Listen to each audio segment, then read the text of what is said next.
Senior صحافی اور تجزیہ کار جاوید چودھری کے مطابق خوش قسمتی اور بدقسمتی میں لکڑی اور لوہے جیسا فرق ہوتا ہے۔ لکڑی پانی میں تیرتی ہے جبکہ لوہا فوراً ڈوب جاتا ہے۔ خوش قسمت انسان لکڑی کی طرح مصائب، مسائل اور پریشانیوں میں تیرتا رہتا ہے۔ مسائل اور پریشانیاں اس کے ارد گرد، اس کے دائیں بائیں، اوپر نیچے بہتی رہتی ہیں، لیکن یہ ان کی سطح پر تیرتا رہتا ہے۔ یہ ان کی اتھاہ گہرائیوں میں نہیں ڈوبتا۔ جبکہ بدقسمت شخص لوہے کی کیل کی طرح چند لمحوں میں مسلوں کے پانی میں ڈوب جاتا ہے۔ بدقسمت شخص کے بارے میں عربی کی بڑی شاندار کہاوت ہے۔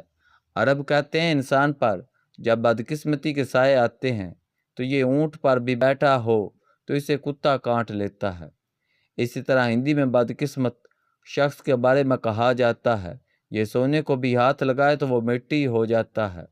یہ دونوں محاورے درست ہیں کیونکہ بدقسمتی کے دور میں ہر خوشی، ہر کامیابی اور ہر اچائی الٹ ہو جاتی ہے۔ بدقسمت شخص کا چاند تک جوڑ سے طلوع ہوتا ہے اور اس کے گلابوں سے بھی گوبر کی بو آتی ہے۔ وہ بیچارہ حدیث بھی سنائے تو لوگ منہ پھیر لیتے ہیں۔ اس کا اپنا سایہ بھی اس کا ساتھ چھوڑ دیتا ہے۔ وہ مسائل اور پریشانیوں کے صحرا میں خشک ٹہنی کی طرح یک و تنہا کھڑا ہوتا ہے۔ اس کے اوپر اور نیچے دونوں طرف آگ دکھ رہی ہوتی ہے اور اس لمحے وہ دائیں بائیں، اوپر نیچے دیکھ کر قدرت سے صرف ایک سوال کرتا ہے، یا پروردگار میں کیا کروں؟ یہ دنیا کا قیمتی ترین سوال ہے اور ہم میں سے ہر انسان زندگی میں کبھی نہ کبھی اس نقطے پر ضرور آتا ہے۔ بعض لوگوں کی زندگی میں یہ سوال بجلی کے شعلے کی طرح آتا ہے اور چلا جاتا ہے۔ سوال یہ ہے، بدقسمتی کے اس لمحے انسان کیا کرے؟ اس سوال کے جواب سے پہلے ہمیں قدرت کے نظام کو سمجھنا ہوگا۔ قدرت کے نظام میں ہر چیز دوسری چیز سے توانائی حاصل کرتی ہے۔ جانداروں کے زندہ رہنے کے لیے آکسیجن اور پانی ضروری ہے۔ پانی اور آکسیجن کے لیے سورج کی روشنی ضروری ہے۔ سورج کی روشنی پیدا کرنے کے لیے جلنے والی گیسیں چاہیے اور گیسوں کی پیدائش کے لیے کسی اندیکھی کے اکشاں کے کیمیائی ری ایکشن ضروری ہوتے ہیں۔ اسی طرح پودوں کو جانور کھاتے ہیں، جانوروں کو انسان کھاتا ہے اور انسان کا جسد خاکی کیڑے مکوڑے کھا جاتے ہیں اور کیڑے مکوڑوں کی باقیات پودے چٹ کر جاتے ہیں۔ غرض کائنات کی تمام اکائیاں ایک دوسرے کی محتاج ہیں۔ ہمارا مقدر بھی کسی نہ کسی طرح دوسرے شخص سے جڑا ہوتا ہے۔ ہماری خوش قسمتی اور بدقسمتی دونوں دوسرے لوگوں سے وابستہ ہوتی ہیں۔ لہذا انسان جب بھی بدقسمتی کے گرداب میں پھنسے تو اسے چاہیے یہ کسی دوسرے خوش قسمت شخص کا سہارا لے لے، بالکل لوہے کی اس کیل کی طرح جو ڈوبنے سے بچنے کے لیے لکڑی کے تختے میں پیوست ہو جاتی ہے۔ بدقسمت انسان کیل کی طرح لکڑی کے تختے کا حصہ بن کر مسائل کے سمندر میں تیر سکتا ہے۔ ہم سب کو بدقسمتی کے دور میں 3 حقیقتیں ذہن میں رکھنی چاہیے۔ ایک، دنیا میں کوئی چیز، کوئی صورتحال اور کوئی حالت مستقل نہیں ہوتی۔ دنیا کی ہر چیز میں تبدیلی آتی ہے۔ رات خواہ کتنی ہی لمبی ہو اور دن خواہ کتنا ہی چمکدار کیوں نہ ہو، یہ دونوں بالآخر ختم ہو جاتے ہیں۔ اور بدبو خواہ کتنی ہی ناقابل برداشت کیوں نہ ہو، یہ بھی ہوا میں تحلیل ہو جاتی ہے۔ خوش قسمتی کی طرح بدقسمتی بھی عارضی ہوتی ہے اور یہ بالآخر ختم ہو جاتی ہے، لیکن سوال یہ ہے اس کا دورانیہ کتنا لمبا ہو سکتا ہے۔ ہندی نجومیوں کے مطابق بدقسمتی کا دورانیہ عموماً 2.5 سال سے 7.5 سال تک ہوتا ہے اور بدقسمتی کے 90% کیسوں میں 7.5 سال بعد صورتحال تبدیل ہو جاتی ہے۔ جبکہ یورپین ماہرین انسان کی زندگی کو 28 برسوں کے 3 ادوار میں تقسیم کرتے ہیں۔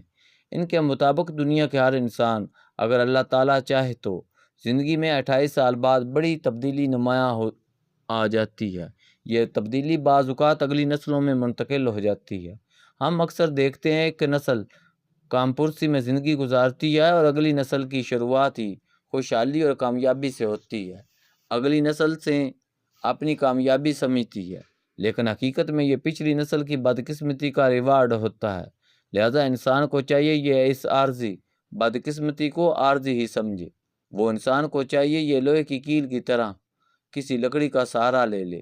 یہ خوش قسمت لوگ تلاش کرے اپنا زیادہ وقت ان کی صحبت میں گزارے، ان کے ساتھ پارٹنرشپ کر لے، انہیں اپنا حصہ دار بنا لے یا پھر ان کی ملازمت اختیار کر لے، اور یہ سوچ کے حالات خواہ کتنے ہی گمبھیر اور خوفناک کیوں نہ ہو جائیں، میں نے اس شخص کا ساتھ نہیں چھوڑنا۔ یہ شخص مجھے روز دھکے دے کر نکالے، لیکن میں اگلے دن دوبارہ اس کے پاس پہنچ جاؤں گا۔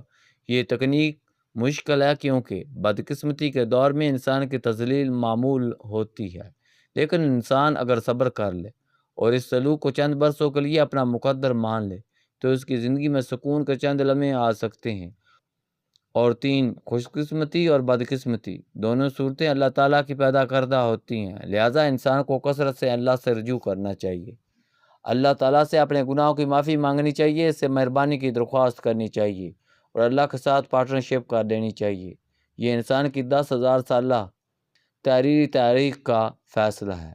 چیریٹی کے منصوبے پھیلتے پھولتے ہیں اور ان سے انسان کو سکون بھی ملتا ہے، لہٰذا انسان کو اگر کاروبار میں نقصان ہو رہا ہو تو یہ اللہ تعالیٰ کو کاروبار میں شریک کر لے، اپنی آمدنی سے چیریٹی کے لیے رقم نکالنا شروع کر دے تو بھی اللہ تعالیٰ کرم کرتا ہے۔ اس طرح مقدر کا خواتین کے ساتھ بھی بڑا گہرا تعلق ہوتا ہے۔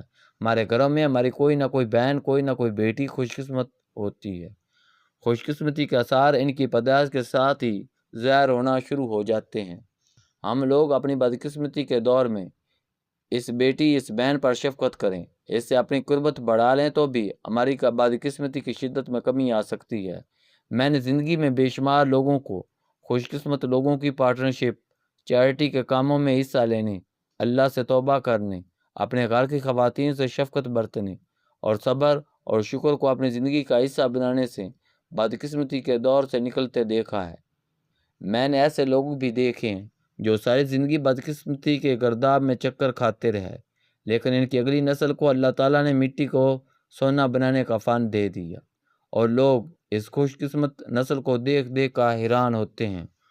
اور میں نے ایسے لوگ بھی دیکھے ہیں جو پوری زندگی سونے کے چمچ سے کھاتے رہے، لیکن ان کی اگلی نسل کو مٹی کا پیالہ بھی نصیب نہیں ہوا۔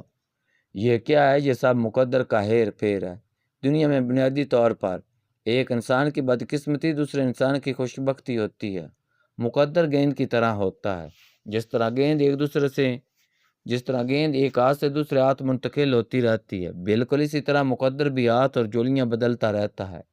لہٰذا آپ اگر ٹیم کا حصہ ہیں تو یہ گیند کبھی نہ کبھی واپس آپ کے پاس ضرور آئے گی، اور اگر نہیں آئے تو بھی آپ لوزر نہیں ہوں گے، کیونکہ آپ اس خوش قسمت ٹیم کا حصہ ہیں جس کے کسی نہ کسی ممبر کے پاس اس وقت خوش نصیبی کی گیند موجود ہے، اور یہ ساتھ تھی آپ کی اگلی نسل کو یہ گیند ضرور دے جائے گا۔